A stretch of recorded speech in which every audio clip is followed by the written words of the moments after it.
अपने बारे में, अपनी अपनी जान के बारे में बिल्कुल ना सोचते हुए वो बस आप लोगों के लिए काम रात दिन करते रहे।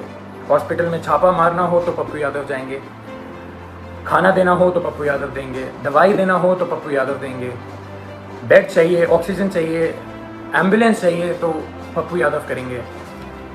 अभी हमारे बीच पप्पू यादव कौन बनेगा?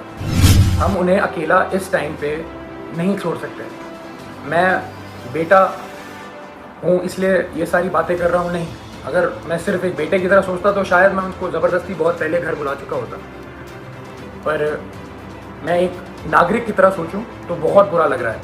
जो आदमी रात दिन एक करके सिर्फ दूसरों के लिए जिए और उसके साथ ऐसा अन्याय हो, ये बिल्कुल मंजूर नहीं है, ना हम लोगों को मंजूर करना चाहिए।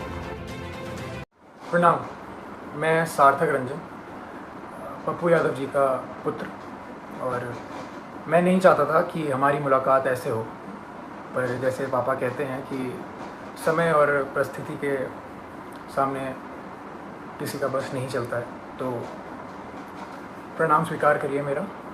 और मैं कल जो हुआ उसके बारे में बात करना चाह रहा हूँ। कल दो घटनाएं हुई, एक जो बिल्कुल नहीं होनी चाहिए थी और दूसरी के बारे में सोच के सुकून मिलता है। कल हम सब ने मिलकर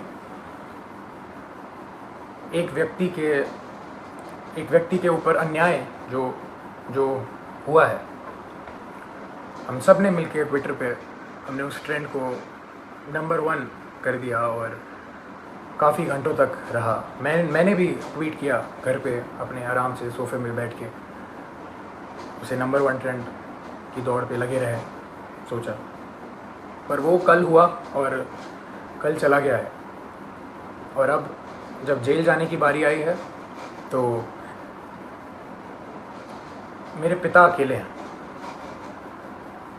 कल 9 बजे से लेके आज सुबह 3 बजे तक वो सिर्फ एक मुजरिम की तरह ट्रीट हुए हैं, और मैं जानना चाहता हूं कि उनका जुर्म है क्या।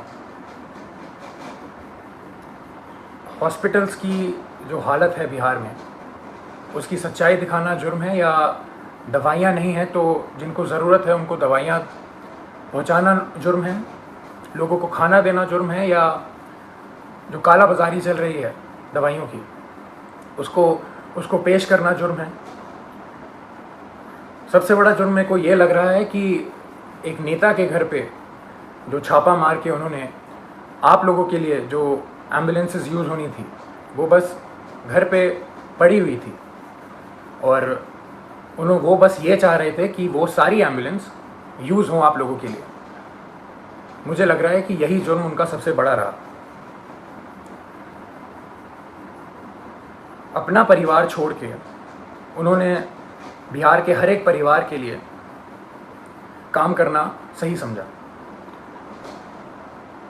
हर एक परिवार की एक भी पुकार अनसुनी ना जाए, उनका बस यही मकसद है। शुरुआत से मैं हर रोज़ बात करता था उनसे, कल के पहले तक हर रोज़, और बस एक ही चीज़ पूछता था मैं उनसे कि क्या आपकी तबीयत ठीक है, क्योंकि मैं भी घर पे बैठ के आराम से आप लोगों की तरह बस देखता था कि वो उनकी वीडियोस कि कभी वो कोविड वार्ड में जा रहे हैं, पेशेंट्स के बीच में जा रहे हैं, मुर्दा घर जा रहे हैं, या भीड़ के बीच में खाना दे रहे हैं, या कोई माँ उनसे गले लग के अपने बेटी या बेटे के लिए रो रही हैं।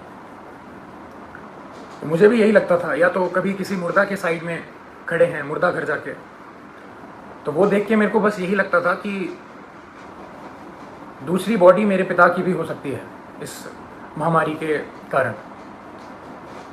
और हमेशा जब भी मैं उनसे पूछता था कि पापा मास्क पहन रहे हैं या आप सैनिटाइज कर रहे हैं या कुछ ध्यान रख रहे हैं, तो वो कहते थे कि मुझे कुछ नहीं हो सकता, क्योंकि मेरे साथ पूरा बिहार है, उनका स्नेह है, उनकी दुआ है। और वो आज अकेले बीरपुर में पूरी रात नहीं सोए हैं और अकेले हैं, और जहां उन्हें रखा गया है वो बिल्डिंग किसी भी वक्त टूटने के दम पे है। और जब ऐसा व्यक्ति इतना काम करके, इतनी सच्चाई से काम करके अकेला पड़ जाए तो बुरा लगने वाली बात है ये कि उन्होंने हर एक घर के लिए अपना घर छोड़ा है, अपने घर की जिम्मेदारियां छोड़ के आप सबके बीच रहने का संकल्प लिया, आप सबके लिए जीने के लिए संकल्प लिया। हमने कल बहुत साथ दिया उनका ट्विटर पे और किस पे नहीं, पर सिर्फ ट्विटर ही चीज़ नहीं रह गई है, सिर्फ नंबर 1 ट्रेंड होना ही नहीं रह गया है। जब ऐसा व्यक्ति अकेला पड़ जाए जो रात दिन सेवा करे लोगों की और लोगों के लिए ही जिए, अपना सब कुछ छोड़ के, अपना सब कुछ त्याग के। हम लोगों ने बोलते थे आ जाइए आप वापस, आ जाइए, ठीक नहीं है, रिस्की है, सही नहीं रहेगा, मगर उनका एक ही कहना था हमेशा कि बिहार के लोगों को मेरी ज़रूरत है और मैं बस वही कर रहा हूँ। अपने बारे में, अपनी जान के बारे में बिल्कुल ना सोचते हुए वो बस आप लोगों के लिए काम रात दिन करते रहे। हॉस्पिटल में छापा मारना हो तो पप्पू यादव जाएंगे, खाना देना हो तो पप्पू यादव देंगे, दवाई देना हो तो पप्पू यादव देंगे, बेड चाहिए, ऑक्सीजन चाहिए, एम्बुलेंस चाहिए तो पप्पू यादव करेंगे। अभी हमारे बीच पप्पू यादव कौन बनेगा? कहाँ से लाएंगे हम दूसरा? हम उन्हें अकेला इस टाइम पे नहीं छोड़ सकते। मैं बेटा हूँ इसलिए ये सारी बातें कर रहा हूँ नहीं। अगर मैं सिर्फ एक बेटे की तरह सोचता तो शायद मैं उनको ज़बरदस्ती बहुत पहले घर बुला चुका होता, पर मैं एक नागरिक की तरह सोचूं तो बहुत बुरा लग रहा है। जो आदमी रात दिन एक करके सिर्फ दूसरों के लिए जिए और उसके साथ ऐसा अन्याय हो, ये बिल्कुल मंजूर नहीं है, ना हम लोगों को मंजूर करना चाहिए। मैं पहली बार आया हूँ आप सबके सामने और ये बिल्कुल भी एक्सेप्ट करने वाली चीज़ नहीं है जो हुआ है मेरे पिता के साथ। कल से हुए जा रहा है और अभी भी हो रहा है। बाढ़ का पानी हो, बाढ़ के पानी में चलना हो, या इस महामारी के टाइम पे हॉस्पिटल जाना हो, या भीड़ में जाना हो, या मुर्दा घर जाना हो, तो सिर्फ पप्पू यादव ही जाएगा। और जेल जाना हो तो सिर्फ मेरे पिता पप्पू यादव ही जाएंगे। ऐसा क्यों? ऐसा मैं समझ नहीं रहा हूँ, ऐसा हो क्यों रहा है, ऐसा होता क्यों है? हमेशा एक आदमी जब दूसरों के लिए जिए जा रहा है 24 घंटे, तो जब उसको ज़रूरत पड़ती है तो वो हमेशा अकेला कैसे पड़ जाता है? हमेशा उसकी आंखों में आंसू रहते हैं। हर एक काम करने के बाद हम अकेले पड़ जाते हैं, उसका पूरा परिवार अकेले पड़ जाता है।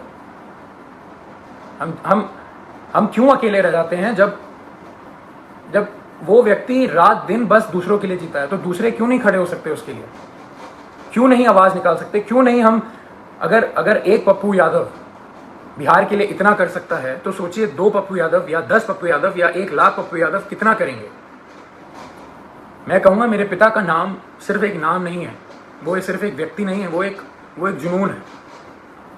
जो वो जुनून हर एक के अंदर रहता है।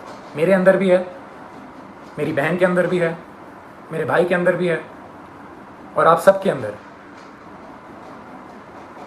वो सारा जुनून एक साथ अगर काम करे